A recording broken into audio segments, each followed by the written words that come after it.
Ya, nggak mungkin Nabi Muhammad SAW itu mengarang sendiri gerakan sholat, kemudian bacaan sholat itu mustahil. Semua yang dikarang manusia pasti tidak akan mudah diterima oleh manusia yang lain. Dan ada sifat bosan.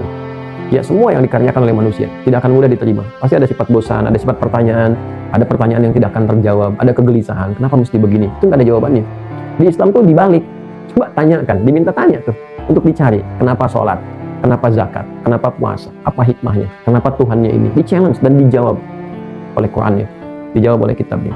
Jadi kembali teman-teman sekalian, jadi jawaban dasar dari pertanyaan mengapa kita sholat, ya maka jawaban dasarnya secara filosofis, ya secara paling mendasarnya, paling pokoknya adalah mengapa saya sholat, mengapa Anda sholat, mengapa kita sholat, untuk membuktikan kebertuhanan kita kepada Allah. Itu dasarnya. Ini jawaban akidahnya, jawaban pokoknya. Lalu pertanyaan keduanya lagi, ya kalau saya sudah menunaikan sholat, ya kan? Dan saya terkoneksi dengan kebertuhanan itu, waqimi sholata lidzikri, supaya dengan menunaikan sholat itu kamu terkoneksi kepadaku, kata Allah, ya kan? Dan dengan itu kamu terkoneksi dengan sifat kebertuhananmu, ya, kepadaku. Itu kata Allah, jelas ya, Quran surah ke-20 Toha ayat 14. Lalu kita bertanya lagi, ya Allah, dengan koneksivitasku itu kepadamu, kebertuhananku kepadamu, aku tunaikan sholat, apa manfaatnya? Ini pun dijawab lagi, kan? Apa yang aku dapatkan ketika aku menunaikan sholat itu dengan bertuhan kepadamu? Apa manfaatnya? Jadi yang pertama, jawaban dari mengapa kita sholat.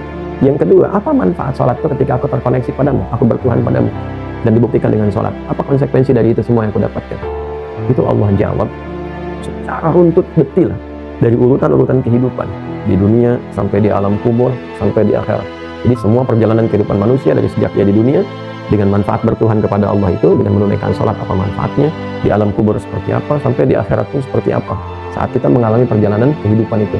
Ya, secara spiritual tentu kan kita meyakini ya, setelah meninggal di dunia ini ada alam baru yang akan kita masuki, pintu gerbangnya kematian. Jadi bagi umat Islam, kematian itu pintu gerbang saja untuk pindah ke alam berikutnya. Jadi biasa saja gitu, nggak usah takut meninggal, nggak usah takut wafat ya.